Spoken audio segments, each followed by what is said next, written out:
How to insert bullets in Microsoft Word. First of all, you have to open up your document in Word. Now, if you want to add bullets to your list, all you have to do is select all of the list. Once you have selected them all, now you have to navigate to this menu bar under Home. There is a various tools available right here. Now, if you navigate to this first one here, which is a bullet, which will create a bulleted list. So to add that, simply click on it. There you go, the bullets has been added to your text. If you want to change different styles of your bullets, click on this drop down arrow, and now you can choose from here. You can add different bullets style, the second one, the third one, and many more. So choose according to your preference.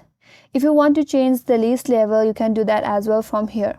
Click on change list level, and then you can choose different level for your bullets as well. But by default, you will have this circle dotted bullets in your Word. So that's how you can simply add bullets in Word. And that's all for this video. Hope this video was helpful, and if you're new to our channel, consider subscribing. Thanks for watching and stay tuned for more tutorials.